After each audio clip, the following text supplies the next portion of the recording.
তাহলে আমরা এই সম্পর্কে আলোচনা করতেছিলাম যে শিল্ডিং এবং ডিশিল্ডিং সেটা নিয়ে কথা বলতেছিলাম, এবং ম্যাগনেটিক ফিল্ড এটা হচ্ছে আমার হচ্ছে ম্যাগনেটিক ফিল্ড, ঠিক আছে, এটা হচ্ছে আমার ম্যাগনেটিক ফিল্ড। এই ম্যাগনেটিক ফিল্ডের স্ট্রেংথ হচ্ছে এদিক বরাবর যদি আমি ইনক্রিজ করি তাহলে আমি দেখতেছি যেটা অনেক বেশি ডি শিল্ডেড প্রোটন থাকে, ওই ডি শিল্ডেড প্রোটন গুলা কি করবে, তোমাকে তাড়াতাড়ি সিগন্যাল দেবে। আর যে সকল প্রোটন ডি শিল্ডেড না, তারা কি করবে, তোমাকে পরে সিগন্যাল দিবে, মানে হাই ফিল্ডে সিগন্যাল দিবে। তো মনে করো আমি যদি এখানে একটা এক্সাম্পল হিসেবে যদি আমি নেই, মনে করো আমি একটা এক্সাম্পল নিলাম, CH3 CH2 OH। তাহলে এই এক্সাম্পল থেকে আমি যদি বলি আমাদের এখানে কয়েক টাইপের প্রোটন আছে, আমি প্রোটন গুলোকে নামকরণ করি, ওদের টাইপ কেন আলাদা এটাও আমরা পরে একটু পরে ডিসকাশন করব। মনে করো বি, আর এটা হচ্ছে সি। তাহলে এই তিন টাইপের প্রোটন নিয়ে যেহেতু আমরা আলোচনা করতেছি, তো বলতো আমি যদি ম্যাগনেটিক ফিল্ড এর স্ট্রেংথ থেকে যদি আমি চিন্তা করি, তাহলে ওইটার মধ্যে কোন প্রোটনটা সবার আগে সিগন্যাল দিবে, সবার আগে রেজোনেন্সে চলে আসবে, কোন প্রোটনটা আসবে বলতো, এ বি এবং সি এর মধ্যে কোন প্রোটনটা সবার আগে সিগন্যালে আসবে বা রেজোনেন্সে আসবে,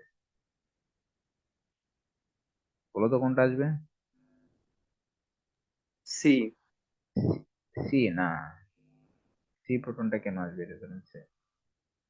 সি প্রোটনটা দেখো তো, আমরা আমরা কি জানি যে রেজোনেন্সে আসবে কখন, সে যদি তার আশপাশ থেকে সবাই যদি, মানে তুমি তাকে যতটুকু ধাক্কা দিচ্ছ, সে যদি ততটুকু ধাক্কাই পায়, তাহলে কি হবে, সে তাড়াতাড়ি কি হবে, সে ভাইব্রেশন দেখাবে, তাই না? সে কি করবে, সে তাড়াতাড়ি ভাইব্রেশন দেখাবে, এবং সে কি করবে, সে তো, তুমি তাকে ইজিলি রেজোনেন্সে নিয়ে আসতে পারো। তাহলে এ বি এবং সি এর মধ্যে কোন প্রোটনের অবস্থা সবচেয়ে বেশি খারাপ? এ বি এবং সি এর মধ্যে কার অবস্থা সবচেয়ে বেশি শোচনীয় অবস্থায় আছে? মূলত এ নাম্বার প্রোটনটা সবচেয়ে শোচনীয় অবস্থায় আছে, কারণ কি আছে, তার পাশে একটা অক্সিজেন আছে, অক্সিজেন হচ্ছে কি করে, এই প্রোটন থেকে ইলেকট্রন টেনে নিয়ে যায়। আর প্রোটন থেকে ইলেকট্রন টেনে নিয়ে গেলে কি হবে, ওই প্রোটনটা অনেক বেশি একা একা হয়ে যাবে। আর তখন যে ঘটনাটা ঘটবে, এ কে তুমি যতটুকু শক্তি দিবা, সে ঠিক ততটুকু শক্তি কি করবে, অ্যাবজর্ব করবে এবং রেজোনেন্সে আসবে। তার মানে তুমি এ প্রোটনকে রেজোনেন্সে নিয়ে আসতে তোমার এত বেশি ম্যাগনেটিক ফিল্ড অ্যাপ্লাই করা লাগবে না। তার মানে হচ্ছে তুমি যদি এ প্রোটনের যদি সিগন্যাল পাও, তাহলে তুমি এ প্রোটনের সিগন্যালটা তুমি এখানে আঁকতে পারো যে এটা হচ্ছে আমার এ প্রোটনের জন্য সিগন্যাল, ঠিক আছে? তো অনুরূপ ভাবে আমি যদি পরের ক্ষেত্রে যদি চিন্তা করি, বি এবং সি এর মধ্যে কার অবস্থা সবচেয়ে বেশি খারাপ, এই দুইটার মধ্যে বি এবং সি এর মধ্যে বি এর অবস্থা খারাপ বেশি, তাহলে বি আসবে এখানে, তারপরেরটা আসবে এখানে, ঠিক আছে? তাহলে আমরা এতটুকু বুঝতে পারছি, একটা হচ্ছে এ, একটা হচ্ছে বি এবং একটা হচ্ছে সি। তাহলে বলতো এখানে কি কোনো কোশ্চেন আছে, এটাকে আমরা কি বুঝতে পারছি কিনা যে কোনটা সিগন্যালটা আগে দিচ্ছে কেন পরে দিচ্ছে কেন, এটা তো বুঝতে পারছি নাকি? ভাইয়া আবার একটু বুঝাবেন? হ্যাঁ হ্যাঁ, অবশ্যই।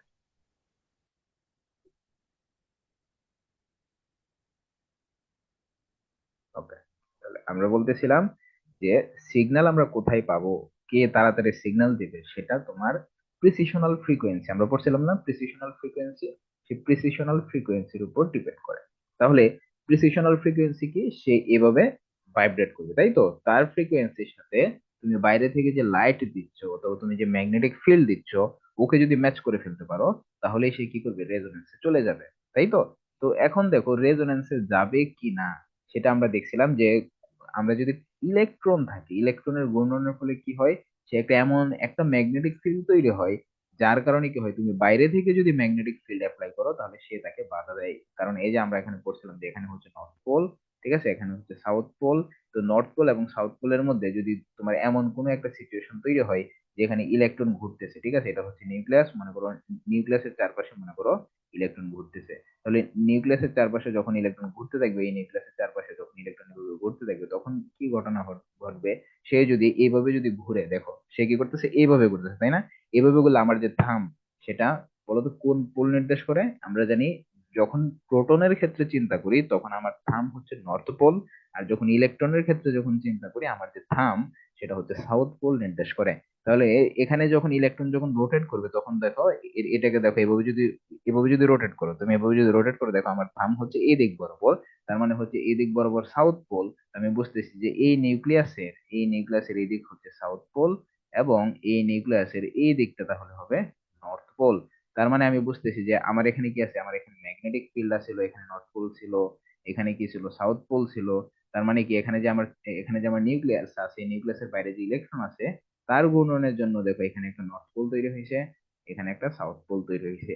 তাহলে আমি বুঝতেছি যে বাহিরে যদি ইলেকট্রন থাকে, কোন একটা প্রোটনের বাহিরে যদি ইলেকট্রন থাকে, যত বেশি প্রোটন থাকবে ওই প্রোটনটাকে ওই ইলেকট্রন এই ইলেকট্রন গুলা তত বেশি সেফে রাখার চেষ্টা করে, যে না তুমি বাইরে থেকে ম্যাগনেটিক ফিল্ড দিলে সে ওই ম্যাগনেটিক ফিল্ড গুলাকে প্রোটেক্ট করার চেষ্টা করে। ঠিক আছে, তাহলে আমি দেখতেছি যত বেশি ইলেকট্রন থাকবে একটা নিউক্লিয়াসের চারপাশে, যেহেতু আমরা প্রোটন নিয়ে পড়তেছি, প্রোটন এনএমআর, তার মানে প্রোটনের চারপাশে যত বেশি ইলেকট্রন থাকবে ওই প্রোটনটা তত বেশি কি থাকবে, সেফ থাকবে। ঠিক আছে, ইলেকট্রন যত কম থাকবে সে তত আনসেফ অবস্থায় থাকবে। ঠিক আছে, তাহলে এখন আমি দেখো আমার এখানে তিন টাইপের প্রোটন আছে, একটা হচ্ছে এ টাইপের প্রোটন, একটা বি, আর একটা হচ্ছে সি। তাহলে যেটা এ টাইপের প্রোটন আমরা যেটাকে বলতেছি, এখানে দেখো এই প্রোটনের সাথে কে যুক্ত আছে, অক্সিজেন যুক্ত আছে। তো অক্সিজেন স্বভাবতই কি করবে, তার তার সাথে যে ইলেকট্রন আছে, অক্সিজেন এবং হাইড্রোজেনের মধ্যে যে বন্ডেড যে ইলেকট্রন আছে, ওই ইলেকট্রন গুলোকে অক্সিজেন টেনে নিয়ে যাবে। তাহলে ওই অক্সিজেন গুলোকে যদি সে টেনে নিয়ে যায়, তাহলে এই হাইড্রোজেনের চারপাশে ইলেকট্রন সংখ্যা কি বাড়লো নাকি কমলো? তো ইলেকট্রন সংখ্যা যদি কমে যায়, তাহলে বলো তো হাইড্রোজেন কি, মানে হাইড্রোজেনকে আমি কি তাড়াতাড়ি প্রিসিশনে নিয়ে আসতে পারবো, নাকি তাকে প্রিসিশনে নিয়ে আসতে আমার বেশি বেশি পরিমাণ ম্যাগনেটিক ফিল্ড দেওয়া লাগবে বলো তো? কারণ তার চারপাশে ইলেকট্রন নাই। তাড়াতাড়ি। হ্যাঁ, যেহেতু তার চারপাশে ইলেকট্রন নাই, সে এমনিতেই কি করতেছে, অনেক অনেক স্পিডে কি করতেছে, ভাইব্রেশন করতেছে। তো আমি তাকে ম্যাগনেটিক ফিল্ড দিলে সে কি করবে, সম্পূর্ণ ম্যাগনেটিক ফিল্ডে তার উপর যায় পড়বে, এবং সে কি করবে, রেজোন্যান্সে চলে আসবে। তার মানে আমি বুঝতেছি যে প্রোটন যত বেশি ডি শিল্ডেড থাকবে, যত বেশি একা একা থাকবে, সে তত কম ফ্রিকোয়েন্সিতে, আমি যদি বলি হার্জ অথবা মেগা হার্জ, তুমি যেভাবে বলো, কম ফ্রিকোয়েন্সিতে সে সিগন্যাল দিবে। আর যত বেশি শিল্ডেড থাকবে সে তত বেশি ফ্রিকোয়েন্সিতে সিগন্যাল দেখাবে। ক্লিয়ার কিনা, বুঝতে পারছি এখন? বুঝছি ভাইয়া। আচ্ছা, তাহলে আমরা এখানে বলতেছিলাম যে একটা হচ্ছে শিল্ডেড রিজন, একটা হচ্ছে ডি শিল্ডেড রিজন। তার মানে এ বি এবং সি এর মধ্যে বলতো আমি যদি বলি কোনটা মোস্ট ডি শিল্ডেড অঞ্চল, কোনটা মোস্ট ডি শিল্ডেড প্রোটন, আমি যদি বলি এ বি এবং সি এর মধ্যে, তাহলে বলতো কোনটা সবচেয়ে বেশি ডি শিল্ডেড অবস্থায় আছে? সি। এ সরি। এ এ হচ্ছে সবচেয়ে বেশি ডি শিল্ডেড অবস্থায় আছে। এবং সবচেয়ে বেশি শিল্ডেড অবস্থায় কি কে আছে বলতো, সবচেয়ে বেশি শিল্ডেড, তার চারপাশে বেশি পরিমাণ ইলেকট্রন আছে, সবচেয়ে বেশি কার আছে বলতো? সি এর। সি এর ক্ষেত্রে, এই তো বলে। তাহলে আমরা এখানে বুঝতেছি যে প্রিসিশনাল ফ্রিকোয়েন্সি, যে আমি কাকে নিয়ে আসতে পারবো, কত তাড়াতাড়ি প্রিসিশনে নিয়ে আসতে পারবো, সেটা ডিপেন্ড করে তার চারপাশে ইলেকট্রন ডেন্সিটি কেমন আছে। ইলেকট্রন ডেন্সিটি যত কম, ঠিক আছে, সে তত স্পিডে ভাইব্রেট করবে।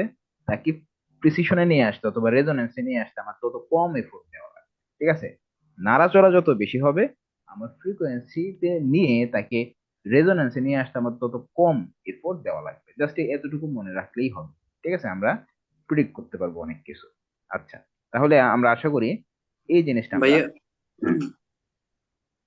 আচ্ছা ভাইয়া, এখানে CH3 তে তো যে প্রোটন গুলো আছে এগুলোতে তো আপনার একটা মাত্র বন্ড, আবার CH2 তেও আপনার যে প্রোটন গুলো আছে এগুলো তো একটা মাত্র বন্ড। হুম, তাইলে আপনার CH3 তে আপনার ইলেকট্রন বেশি কিভাবে হইলো, এটা আসলে আমি বুঝি নাই জিনিসটা। আচ্ছা, সিতে মানে আচ্ছা দেখো তো, প্রোটন এই কার্বনের সাথে, দেখো তো, কার্বনের সাথে হাইড্রোজেন কয়টা আছে বলো তো? তিনটা হাইড্রোজেন আছে, আছে না তিনটা? তিনটা হাইড্রোজেন আছে।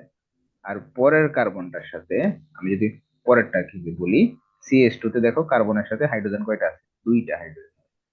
ঠিক আছে, তাহলে বলো তো এই দুইটা কার্বনের মধ্যে, এটা যদি কার্বন 1 ধরো আর এটাকে যদি কার্বন 2 ধরো, তাহলে আমি যদি বলি কার্বন 1 এর চারপাশে বেশি সংখ্যক, অথবা তুমি প্রোটন দিয়ে চিন্তা করো, যে তোমার কার্বন 1 এর সাথে যে প্রোটন গুলো আছে তার চারপাশে বেশি সংখ্যক ইলেকট্রনের ক্লাউড আছে, নাকি যে কার্বন 2 এর সাথে যে দুইটা হাইড্রোজেন আছে তাদের আশেপাশে বেশি সংখ্যক ইলেকট্রনের ক্লাউড আছে বলো তো? ওয়ানের ক্ষেত্রে বেশি হবে। ওয়ানের ক্ষেত্রে ইলেকট্রন ক্লাউড বেশি, তাই না? ইলেকট্রনের ডেন্সিটি কি হবে এখানে, বেশি হবে। যেহেতু ইলেকট্রনের ডেন্সিটি বেশি, তাহলে কি হবে এখানে, এখানে তুমি যদি ম্যাগনেটিক ফিল্ড দাও, তাহলে সেই ম্যাগনেটিক ফিল্ডকে বাধা দেওয়ার চেষ্টা করবে, এবং তাকে রেজোনেন্সে নিয়ে আসতে গেলে আমার বেশি পরিমাণে ফোর্স দেওয়া লাগবে। বুঝছো? এটা হচ্ছে এই জন্য। ক্লিয়ার? জি ভাইয়া, বুঝছি। ওকে, তাহলে আমরা এই পার্টটুকু বুঝতে পারছি যে কোনটা শিল্ডেড এবং কোনটা টি শিল্ডেড। ওকে, আমাদের আর কয়েকটা ক্লাস লাগবে। কয়েকটা ক্লাস মানে করার পর তোমরা এনএমআর এর, আশা করি তোমাদের বইয়ের যা আছে, মানে এই রিলেটেড যা আছে এই সবগুলাই আমরা মানে মুহূর্তের মধ্যে সলভ করবো, আমরা পড়বো এখানে, আমরা দেখাবো, সলভ করে দেখাবো। তবে একটু বেসিক থেকে পড়ো, তোমাদের পরে পড়াইতে সময় লাগবে না, ঠিক আছে, অল্প সময়ের মধ্যেই শেষ হয়ে যাবে। আর কয়েকটা ক্লাস লাগবে, এটা তোমরা টেনশন করো না, প্যানিক করো না। দেখো, তাহলে ওই পিকের যে ইয়াগুলো আছে তীব্রতা, এগুলাতে একটু ঝামেলা আছে কি, এগুলো পড়ছিলাম আগে বুঝি নেই, হ্যাঁ একটু হ্যাঁ, যদি আমরা এগুলো ভালো করে আমরা এগুলো পড়বো। আমরা ক্রিকেট তীব্রতা নিয়ে আলোচনা করবো, সমস্যা নাই। আচ্ছা, এগুলো আস্তে আস্তে আলোচনা করতে থাকি। তাহলে কেমিক্যাল শিফটে আমরা দেখলাম যে D shielded proton, shielded proton নিয়ে আলোচনা করলাম। তাহলে আমি যদি এখন আহ এটাকেই তো আমরা বলি, যেটা ডি শিল্ডেড অঞ্চল, এটাকেই তো বলি কেমিক্যাল শিফট। আচ্ছা বলো তো, এই যে আমি যে তিনটা গ্রাফ অঙ্কন করছিলাম, মনে করো এটা হচ্ছে একটা, এখানে একটা সিগন্যাল মনে করো, এখানে আর একটা সিগন্যাল মনে করো এখানে, জাস্ট র্যান্ডম আমি কতগুলো সিগন্যাল নিলাম। তাহলে বলো তো, এটা যদি এ এর জন্য মনে করো, এটা এ, এটা বি, এটা সি, তাহলে আমি যদি বলি কার জন্য কেমিক্যাল শিফটের ভ্যালু বেশি, বলো তো এ বি এবং সি এর মধ্যে কার কেমিক্যাল শিফটের ভ্যালুটা বেশি, এ, বি সি। না সি? না, কেমিক্যাল শিফটের ভ্যালুটা বেশি হচ্ছে এ এর ক্ষেত্রে, তারপরে বি এর ক্ষেত্রে, তারপর হচ্ছে সি এর ক্ষেত্রে। তো আমরা কিন্তু বলছি যে কেমিক্যাল শিফট যেটা আসছে সেটা কিসের একটা রেফারেন্সের সাপেক্ষে, এখানে একটা রেফারেন্স ছিল যেটার নাম হচ্ছে টিএমএস, তাই না, টেট্রামিথাইলসিলেন। ঠিক আছে, এটা ছিল টেট্রামিথাইলসিলেন, তো হচ্ছে টিএমএস। ওই টিএমএস থেকে কে যত, মানে কে কতটুকু দূরে, ঠিক আছে, এটার মেজারটাই হচ্ছে কেমিক্যাল শিফট, তাই তো। তাহলে এই টিএমএস থেকে যে যত বেশি দূরে থাকবে তার কেমিক্যাল শিফটের ভ্যালু তত বেশি। তার মানে কেমিক্যাল শিফট যত বেশি হবে, সেটা তোমাকে কি নির্দেশ করে, কেমিক্যাল শিফটের ভ্যালুটা তোমাকে নির্দেশ করে কে কত ফ্রিকোয়েন্সিতে ভাইব্রেট করতেছে। মানে তোমার কেমিক্যাল শিফটের ভ্যালু মনে করো এ এর ক্ষেত্রে, সাপোজ মনে করো এ এর ক্ষেত্রে কেমিক্যাল শিফটের ভ্যালু 4, বি এর ক্ষেত্রে কেমিক্যাল শিফটের ভ্যালু মনে করো 2, ঠিক আছে, এটার ক্ষেত্রে মনে করো 4, এটার ক্ষেত্রে মনে করো 2, এটার ক্ষেত্রে মনে করো 1। তো এটার মানে হচ্ছে এ এর ভ্যালু বেশি, তার মানে কি, এ এর ভ্যালু বেশি মানে হচ্ছে ও বেশি পরিমাণ ফ্রিকোয়েন্সিতে ভাইব্রেট করতেছিল। কি করতেছিল? ও বেশি পরিমাণ ফ্রিকোয়েন্সিতে ভাইব্রেট করতেছিল। অনুরূপভাবে বি এর ভ্যালু কি, সি এর চাইতে বেশি, তার মানে সি এর তুলনায় বি কি আছে, শিল্ডেড অবস্থায় আছে নাকি ডি শিল্ডেড অবস্থায় আছে, বলতো সি এবং বি এর মধ্যে যদি তুলনা করি, সি এবং বি এর, শিল্ডেড অবস্থা। বি হচ্ছে ডি শিল্ডেড অবস্থায় আছে, সি হচ্ছে শিল্ডেড অবস্থায় আছে। যত বেশি ডি শিল্ডেড, একটা মনে রাখবা, যত বেশি ডি শিল্ডেড থাকবে সে তত বেশি দূরে হবে, ঠিক আছে। এটা মানে যদি এটা মনে রাখতে পারো তাহলে হবে, যত বেশি ডি শিল্ডেড সে তত বেশি দূরে। দেখো, ডি এবং দূরে, আমরা যখন লিখি তখন কিন্তু ডি এবং দূরে, দেখো এটা এটা এটা তুমি এভাবে মনে রাখবা, যদি ডি শিল্ডেড মানে হচ্ছে এটা দূরে হবে, কোথায় হবে, দূরে হবে, ডি শিল্ডেড মানে হচ্ছে দূরে হবে। কোন পয়েন্ট থেকে দূরে হবে, আমার রেফারেন্স থেকে দূরে হবে। দেখো, ডি শিল্ডেড মানে হচ্ছে রেফারেন্স থেকে দূরে, তার মানে এটা হচ্ছে আমার জিরো পজিশন। তাহলে দেখো যে এটা যত বেশি কেমিক্যাল শিফটের ভ্যালু যত বেশি, ওইটাকে মানে যত দূরে, ঠিক আছে, এটাকে মানেই হচ্ছে এটা তত বেশি ডি শিল্ডেড, কি এটা তত বেশি ডি শিল্ডেড। বুঝতে পারছি কেন মানে কেন কেমিক্যাল শিফটের ভ্যালু বেশি পেলে ডি শিল্ডেড, এটা কি বুঝতে পারছি? মানে এটা কি মানে মুখস্থ করা লাগবে নাকি এটা মানে বুঝতে পারতেছো, ফিল করতে পারতেছো, বলো তো। বুঝতে পারছি ভাইয়া। বুঝতে পারছো না? হ্যাঁ, ঠিক আছে। তাহলে কেমিক্যাল শিফটের ভ্যালু বেশি হওয়া মানেই হচ্ছে সে তত বেশি ফ্রিকোয়েন্সিতে ভাইব্রেট করতেছে, তাকে প্রিসিশনে নিতে আমার কম পরিমাণে এফোর্ট দেওয়া লাগবে, বাস। এতটুকু কনসেপ্ট থাকলেই, ঠিক আছে, আমরা এটা বুঝে ফেলতে পারবো, কোনো সমস্যা আমাদের হবে না। আচ্ছা, তাহলে আমরা বুঝতে পারলাম কেমিক্যাল শিফট বেশি মানে হচ্ছে টি শিল্ডেড। তাহলে এখন আসো আমরা খুবই ইম্পর্টেন্ট কিছু কনসেপ্ট পড়বো। তো আমাকে একটা জিনিস তোমরা বলো, আমরা এখন কেমিক্যাল শিফট নিয়ে, মানে কেমিক্যাল শিফট দিয়ে কথা বলবো, সব কথা বলবো এখন কেমিক্যাল শিফট, ঠিক আছে। তাহলে কেমিক্যাল শিফট বেশি মানে ডিসেলের, এটা মাথায় রাখবা, হ্যাঁ। Okay. তাহলে আমি যদি, আমার এখানে বই আছে অবশ্যই, মুখস্থ কিছু বলতেছি না, আমার বই আছে। আমি তোমাদেরকে বলি, একটা ভেলো হচ্ছে সিএইচ, সিএল3, হ্যাঁ, এটা, ওকে। তারপরে আমি আরেকটা দিলাম CH2, CL2। খুব ভালো করে লক্ষ্য করো, এগুলা এমসিকিউ পরীক্ষায় চলে আসে, খুব ভালো করে লক্ষ্য করো।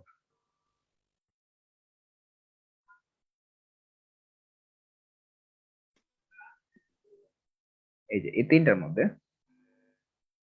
এ, বি এবং সি, এই তিনটার মধ্যে আমাকে বলো তো কার কেমিক্যাল শিফটের ভ্যালু বেশি?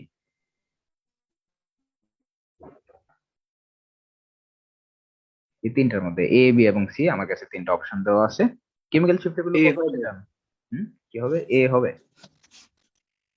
জি ভাইয়া এ হবে। আচ্ছা আচ্ছা, ঠিক আছে, চিন্তা করে দেখো। আর আর যারা আছো, অন্যরা যারা আছো, ওদের কি মানে সবার কি ওপিনিয়ন একটাই এই হবে নাকি অন্য কোনো অপশন হতে পারে? ভাই, এই তো হওয়ার মতো মনে হয়। হুম, ভাইয়া এই হবে। আচ্ছা এ। আচ্ছা, অনেকে এ বলতেছো। আর কি কারো কোনো অবজেকশন আছে এটা নিয়ে যে এ হবে না, অথবা এর বিপক্ষে কোনো আর্গুমেন্ট আছে কিনা? আছে যে এ হবে না, এর বাইরে কেউ আছো? থাকলে বলো, কোনো সমস্যা নেই, এটা থাকলে বলতে পারো। আচ্ছা, তার আনসার হচ্ছে সঠিক উত্তর অবশ্যই এ হবে, এ এর কেমিক্যাল শিফট বেশি হবে। এখন তার এক্সপ্লেনেশনটা কি যদি তোমাকে এক্সপ্লেন করতে বলো, তাহলে বলো তো এক কথায় জাস্ট মানে ইয়ে করে ফেলে তো, বলে ফেলে তো কেন কেমিক্যাল শিফটের ভ্যালুটা বেশি হবে, কোন ইফেক্টের কারণে বলো তো, মানে এটার মূল কাজটা কি, কেন? ইলেকট্রন ম্যাগটা এখানে প্রোটনে ইলেকট্রন ম্যাগটা কম হবে আর কি, প্রোটনের চারপাশে ইলেকট্রন হ্যাঁ ম্যাগটা, হ্যাঁ কারণ হ্যাঁ ক্লোরিন এগুলো টেনে নিবে। হ্যাঁ হ্যাঁ, ক্লোরিন এখানে বেশি আছে তাই তো, মানে এখানে ইলেকট্রন উইথড্রয়িং গ্রুপ মানে ক্লোরিন যেটা আছে, এখানে ক্লোরিনের সংখ্যা বেশি, এই জন্য কি প্রোটন থেকে বেশি পরিমাণে ইলেকট্রন ডেনসিটি টেনে নেবে, এবং টেনে নিলে কি করবে সে অনেক বেশি ফ্রিকোয়েন্সিতে ভাইব্রেট করবে, এবং ভাইব্রেট করলে কি হবে তাকে কেমিক্যাল শিফটের ভ্যালুটাও কি হবে অনেক বেশি হবে, যত বেশি ভাইব্রেশন কেমিক্যাল শিফটের ভ্যালু তত বেশি। ঠিক আছে, তাহলে আশা করি এটা আমরা বুঝতে পারছি যে কোনটা কি হবে। ওকে ফাইন, তাহলে অনুরূপ ভাবে যদি আমি তোমাদেরকে আরেকটা বলি,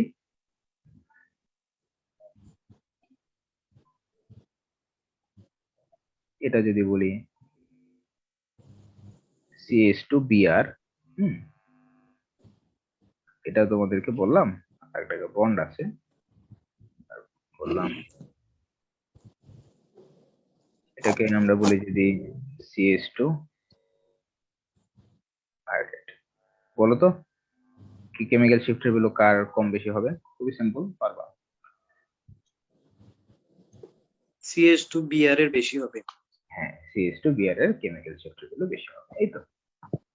আমরা তাহলে এগুলো আনসার করতে পারবো, খুবই সিম্পল, খুবই সহজ, অল্প কথায় আমরা মার্ক পাই যাবো। ওকে ফাইন, তাহলে আমরা এই কেমিক্যাল শিফটের ভ্যালুটা বেশি হওয়া মানে কি বলতো, আবার বলো তো, কেমিক্যাল শিফট ভ্যালু বেশি হওয়া কি আপ ফিল্ড নাকি ডাউন ফিল্ড, মানে ডি শিল্ডেড নাকি শিল্ডেড? বেশি হওয়া মানে ডি শিল্ডেড। ডি শিল্ডেড, হ্যাঁ ডি শিল্ডেড মানে দূরে থাকবে কেমিক্যাল শিফট। এটা সবসময় কয়েকদিন এটা মনে মনে মাথায় রাখবা, ঠিক আছে? এটা অনেক সময় কনফিউশনে পড়ে যাও, ঠিক আছে? মানে পড়তে হয়, আমরা যখন স্টুডেন্ট ছিলাম আমরা নিজেরাও মনে করো এটা এটা নিয়ে একটু কনফিউশনে ছিলাম, আস্তে আস্তে ঠিক হয়ে যাবে। ওকে, তাহলে আমরা কেমিক্যাল শিফট ভ্যালুটা নিয়ে বলছি। এখন আসো যে কেমিক্যাল শিফট ভ্যালুটা কতগুলো ফ্যাক্টরের উপর ডিপেন্ড করে। তার একটা ফ্যাক্টর হচ্ছে হাইব্রিডাইজেশন ফ্যাক্টর। কি ফ্যাক্টর? Hybridization factor. তাহলে এই হাইব্রিডাইজেশন ফ্যাক্টরটা আমরা কিভাবে এক্সপ্লেন করব? তাহলে আমরা যদি কেমিক্যাল শিফট ভ্যালুটা যদি আমরা বলি যে, মনে করো আমার কাছে কার্বন আছে, ঠিক আছে, আমার কাছে একটা কার্বন আছে, এটাকে আমরা বলতেছি যে হাইড্রোজেন, এখানে একটা কার্বন, এখানে একটা কার্বন, এখানে একটা কার্বন, আমার কাছে আরেকটা কার্বন আছে যার কাছে মনে করো দুইটা, আর এখানে মনে করো হাইড্রোজেন আছে। তাহলে বলো তো এই এখানে কি 1 ডিগ্রি কার্বন আছে, 2 ডিগ্রি কার্বন আছে, অথবা 3 ডিগ্রি কার্বন আছে কিনা? খেলা আছে? চলে ভাই।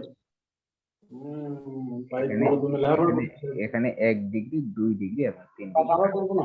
এটাকে আমরা বলতেছি 3 ডিগ্রি কার্বন। ওরে, এই ব্যাকগ্রাউন্ড, এটাকে আমরা বলতেছি 2 ডিগ্রি কার্বন, আর এটাকে আমরা বলতেছি 1 ডিগ্রি কার্বন। ওকে, তাহলে যদি প্রশ্ন করি, এখন যদি প্রশ্ন করি আমরা যে যে কার কেমিক্যাল শিফটের ভ্যালুটা বেশি হওয়া উচিত বলতো, যে 1 ডিগ্রি, 2 ডিগ্রি এবং 3 ডিগ্রির ক্ষেত্রে আমরা যদি বলি কার কেমিক্যাল শিফটের ভ্যালুটা বেশি হবে? 3 ডিগ্রির। 3 ডিগ্রির ক্ষেত্রে কেমিক্যাল শিফটের ভ্যালু বেশি হবে। ক্লিয়ার? তাহলে এটা কেন আমরা বুঝতে পারছি তো, এক্সপ্লেন করতে পারবো না? 3 degree is greater than 2 degree, তারপরে হবে 1 ডিগ্রি। ওকে, কারো কোনো সমস্যা আছে এখানে বলো তো? এখানে যারা আসো কারো কোনো ক্লাসে যারা উপস্থিত আছো কোনো সমস্যা আছে এটা বুঝতে যে 3 ডিগ্রি কেমিক্যাল শিফটের ভ্যালুটা বেশি হবে?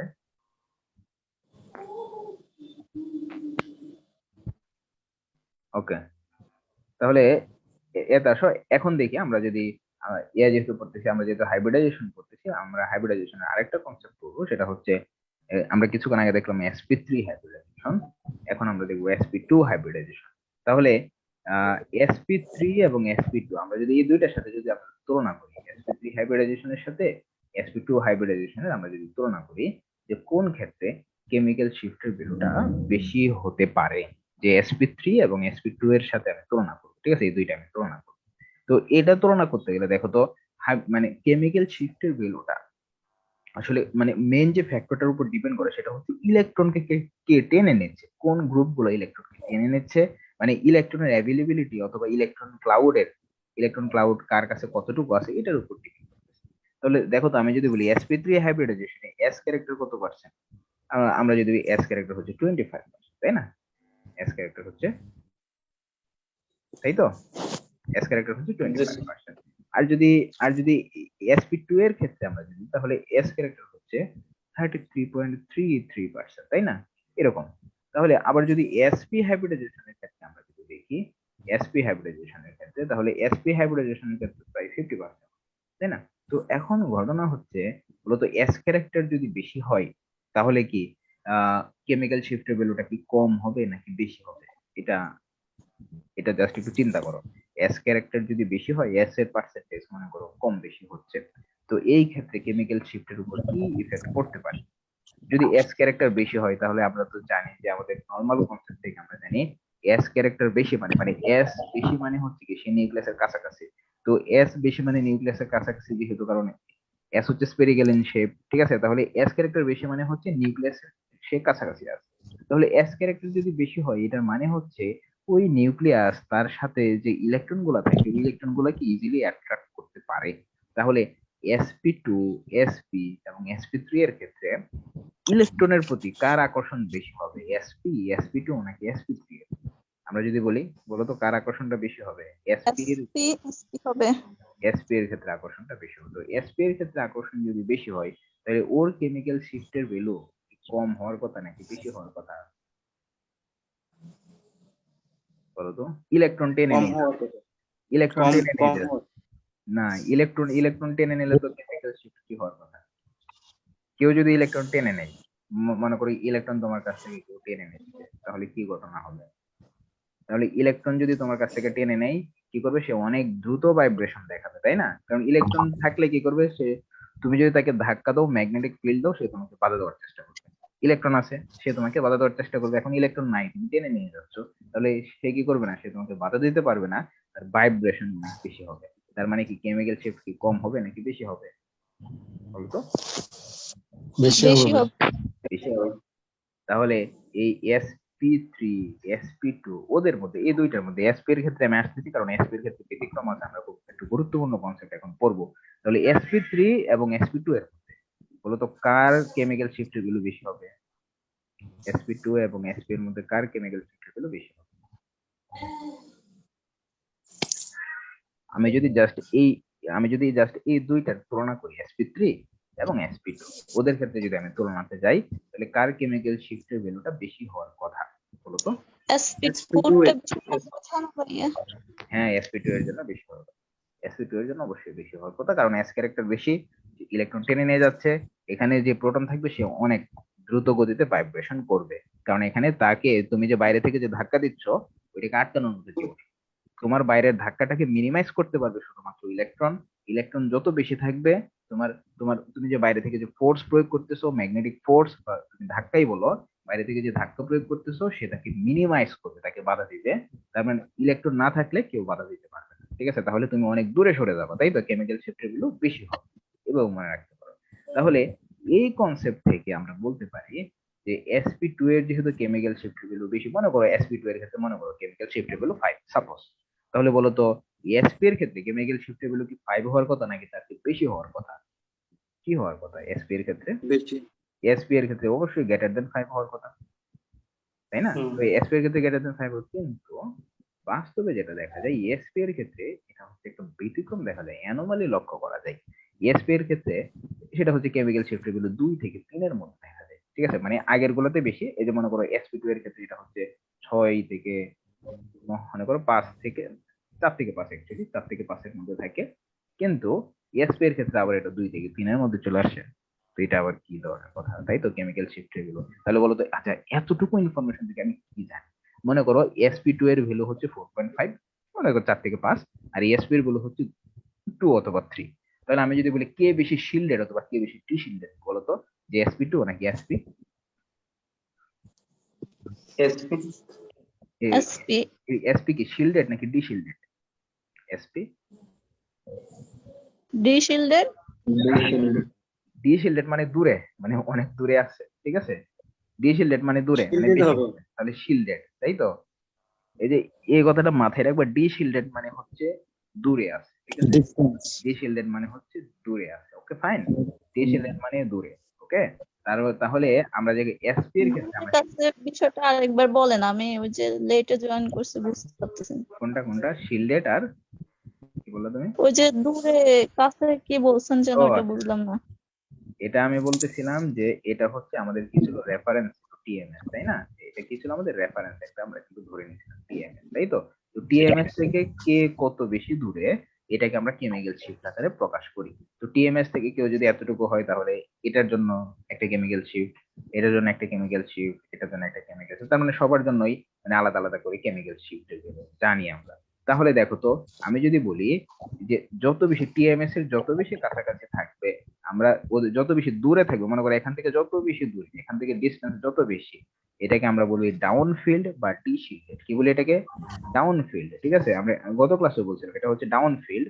আর আমি এই দিক বরাবর যদি যাই, এটাকে আমরা বলি আপ ফিল্ড। কি বলি এটাকে? আপ, ঠিক আছে। মানে এটা যে ওর কাছে গেলে, টিএমএস এর কাছে, মানে টিএমএস কে আমরা স্ট্যান্ডার্ড কেন ধরছি? টিএমএস কে তুমি যদি রেজোনেন্সে নিয়ে আসতে চাও, তোমাকে সবচেয়ে বেশি ম্যাগনেটিক ফিল্ড প্রয়োগ করা লাগে, ঠিক আছে। মানে তুমি যদি টিএমএস কে রেজোনেন্সে নিয়ে আসতে চাও, তাহলে তোমাকে সবচেয়ে বেশি ম্যাগনেটিক ফিল্ড ইউজ করা লাগে। এই জন্য টিএমএস কে আমি 0 ধরে নিয়েছি, যে ভাই তুমি হচ্ছে 100। মনে করো আমরা যদি চিন্তা করি যে মনে করো ম্যাক্সিমাম মার্ক কত, 100, তাহলে 100 চাইতে যে কত কম পাচ্ছে, আমরা জাস্ট এটা হিসাব করবো, ঠিক আছে। তো টিএমএস হচ্ছে ম্যাক্সিমাম, মানে ওকে রেজোনেন্সে নিয়ে আসতে গেলে আমাদের যতগুলো নন কম্পাউন্ড আমরা জানি, তার মধ্যে হচ্ছে টিএমএস কে তুমি রেজোনেন্সে নিতে চাইলে তোমাকে সবচাইতে বেশি ম্যাগনেটিক ফিল্ড প্রয়োগ করা হয়। এই জন্য টিএমএস কে আমরা 0 ধরে নিয়েছি, ঠিক আছে। তাহলে টিএমএস এর চাইতে যারা যত কম, কত কম, এটাকে আমরা কেমিক্যাল শিফট আকারে প্রকাশ করি, ঠিক আছে। তাহলে দেখো টিএমএস থেকে কেউ যদি মনে করে 1 নাম্বার পজিশন, এটা 2 নাম্বার পজিশন, 3 এবং 4, তাহলে আমি এখানে বলতে পারি যে টিএমএস থেকে 4 নাম্বার পজিশনের যে পি, ও সবচেয়ে বেশি ডিস্টেন্সে আছে বা সবচেয়ে বেশি দূরে আছে। এর মানে হচ্ছে 4 নাম্বার পিকটাকে রেজোনেন্সে নিয়ে আসতে গেলে আমার কম পরিমাণ ফোর্স দেওয়া লাগবে, কম পরিমাণ ধাক্কা দেওয়া লাগবে। কারণ টিএমএস এর কাছে যাইতে আমার খুব বেশি পরিমাণ ধাক্কা দিতে হবে, ঠিক আছে। তার মানে টিএমএস থেকে আমি যত বেশি দূরে থাকবো, তত ডাউন ফিল্ডে থাকবো, মানে ম্যাগনেটিক ফিল্ড কম লাগবে। আর যত বেশি টিএমএস এর কাছে যাব, আমার ম্যাগনেটিক ফিল্ড তত বেশি বাড়াইতে হবে, এই জন্য এটাকে বলা হয় আপ ফিল্ড। আর যদি টিএমএস থেকে দূরে চলে আসি, এটাকে বলা হয় ডাউন ফিল্ড, ঠিক আছে, বা ডি শিল্ডেড। তাহলে যেটাকে আমরা শিল্ডেড বলতেছি, আর একটা হচ্ছে ডি শিল্ডেড। ডি শিল্ডেড মানে হচ্ছে ডাউন ফিল্ড বা দূরের দিকে থাকবে, তার মানে, ঠিক আছে, বুঝতে পারছো? তাহলে কোনো কিছু ডি শিল্ডেড মানে হচ্ছে সে ডাউন ফিল্ডে থাকবে অথবা অনেক বেশি দূরে থাকবে, কেমিক্যাল শিফটের ভ্যালুটা বেশি হবে, ঠিক আছে। তাহলে আমরা মনে করো এখানে কেমিক্যাল শিফট হলো 1, এটাকে ধরলে 2, এটা 3, এটা 4, তার মানে কেমিক্যাল শিফট বেশি মানে হচ্ছে ডাউন ফিল্ড এবং সে ডি শিল্ডেড, ঠিক আছে।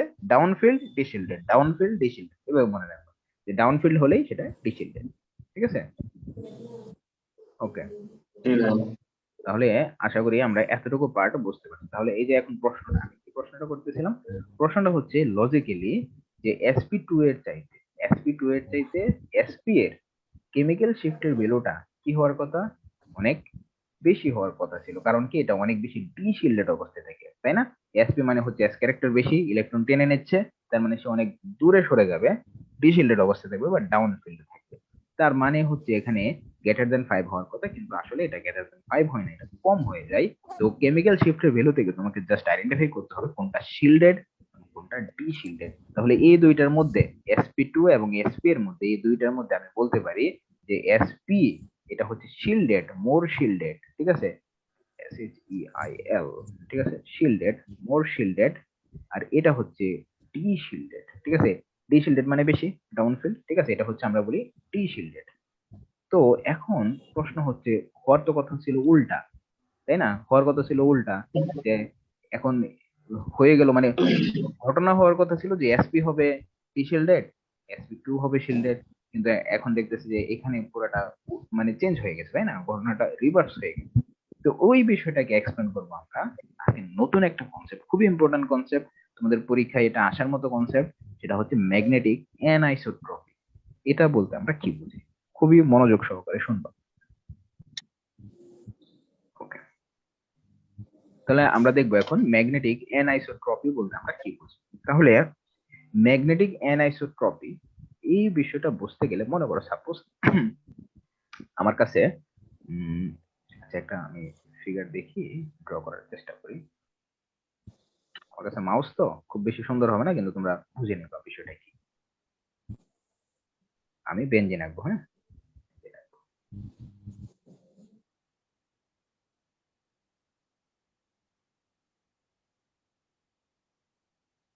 Okay. তাহলে আমি যদি কালারটা একটু চেঞ্জ করে দিই, আমি হচ্ছে আমরা কি জানি যে বেঞ্জিনের প্রতিটা কার্বন sp2 হাইব্রিডাইজেশন এবং সবারই কি আছে, পি অরবিটাল আছে, তাই না?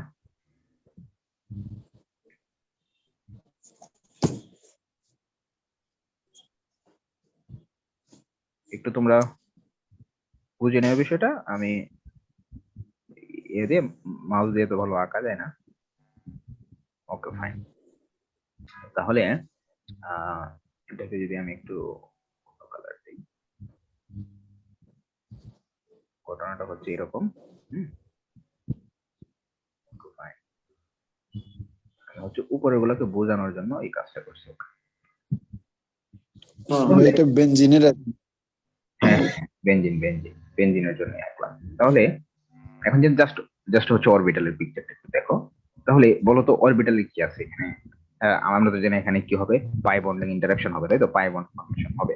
তাহলে পাই বন্ড কি, এখানে পসিবল যে কোনো কার্বনের সাথে পাই বন্ড ফর্মেশন হতে পারে। আমি যে কার্বন 1 কার্বন 2 তুমি যে নামে যেই কার্বনকে তুমি চিহ্নিত করো না কারণ প্রতিটা কার্বনের সাথেই পাই বন্ড হওয়ার একটা পসিবিলিটি আছে, তাই তো। তাহলে আমি কি এখানে বলতে পারি না যে ইলেকট্রন গুলা কি হতে পারে, দেখো তো, দেখো এখানে পাই বন্ড হওয়ার সম্ভাবনা কার কার সাথে আছে? এটার সাথে এটার পাই বন্ড হতে পারে, এটার সাথে এটার পাই বন্ড হতে পারে, হতে পারে কিনা, সবার সাথে এটা পাই বন্ড হতে পারে না, কারণ আমরা জানি এখানে রেজোনেন্স হতে পারে, খুব সিম্পল বিষয়, রেজোনেন্স। তাহলে আমি যদি, ওকে ফাইন, দেখো আমি জাস্ট তোমাদেরকে ভিজুয়ালাইজ করার চেষ্টা করো। তাহলে সাপোজ মনে করো যে ইলেকট্রনের যে রোটেশনটা, সাপোজ ইলেকট্রন মনে করো এই দিক বরাবরই রোটেট করতেছে, খুব ধরে নাও যে ইলেকট্রন গুলা এই দিক বরাবরই যাচ্ছে, হ্যাঁ, কারণ এখানে তো পাই বন্ড যে ফরমেশন হচ্ছে ইলেকট্রনের ওভারল্যাপিং এর কারণে, তাই তো, একটা হচ্ছে এই সেম ফেজ আর একটা আউট অফ ফেজ, তাই না? তাহলে ধরে নাও যে ইলেকট্রনের ওভারল্যাপিং এর জন্য যে ইলেকট্রন এই বরাবর ঘুরতেছে, এই বরাবর ইলেকট্রন ঘুরতেছে। তাহলে দেখো তো, তুমি যদি বাইরে থেকে দেখো, কি দেখবে তুমি, উপর থেকে দেখলে দেখবে যে ইলেকট্রনটা এই বরাবর কি করতেছে, একটা সার্কুলেট করতেছে, অনেক স্পিডে ইলেকট্রন ঘুরতেছে, তাই না? আমরা দেখবো যে ইলেকট্রন ঘুরতেছে। তাহলে এখন চিন্তা করো তো, ইলেকট্রন যদি ঘুরে, ইলেকট্রন কি করবে, ঘুরবে এখন, তাই